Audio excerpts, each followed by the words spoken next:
Hi, I'm Julie Entwistle, and you're watching OTV, where we provide solutions for living. In this episode, I'm going to talk to you about a very important subject that affects 100% of the clients I see: financial stress. We all know we should save money for a rainy day, but the harsh reality is that people generally can't or don't. And there's a huge difference between saving money to replace an appliance or car and saving for the costs that might be associated with ill health. Yet I can tell you firsthand that the cost of disability is significant and comes from lost work time, medications, equipment, costs of personal care, and therapy, to name a few. When struggling to make ends meet, people encounter stress, anxiety, panic, excessive worry, loss of sleep, relationship issues, poor decision making, and it can result in addictions as a form of poor coping. You can imagine how hard it would be to heal from injury or trauma when significant money stressors are created as a result. Occupational therapy fits into the problem of disability and money management in two ways. First, we are often involved in quantifying injury and loss into a future cost of care report, and second, we provide direct treatment to help people manage their finances more effectively.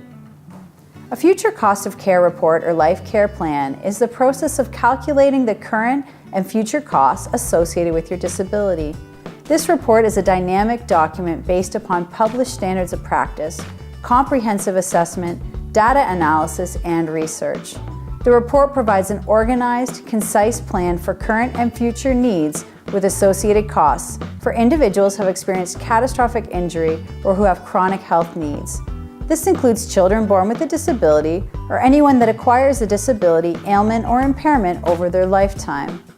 These are most often used in medical legal domains, but they're helpful for families as well who are working to quantify costs to help someone with a disability to have funding for their future. From a treatment perspective, occupational therapists are also involved in helping people to rebalance their financial situation or to reduce the risks and consequences of poorly coping in the face of money problems. We work with people to establish budgets, to understand and track spending habits, to link them to their money behavior, to help people develop a plan for better money management, to achieve financial goals, and to prioritize spending to ensure key expenses are not overlooked. When people become stressed, anxious, and depressed, we treat those symptoms too and provide strategies and solutions to help people reduce their concerns and re-engage in productive activities. Occupational therapists are also well networked and help connect clients to a banker, creditor, financial advisor, or financial social worker.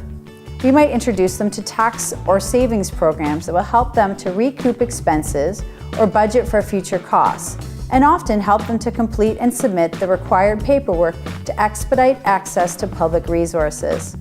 We are aware of funding programs in the community that can help bridge expenses and income, can fund home modifications, equipment, or therapy, or can direct people to community programs that can support them for food, shelter, or other living essentials. Occupational therapists recognize the significant impact that money problems can have on someone's recovery and understand that if someone does not have food, shelter, or safety, few other goals can or will be achieved.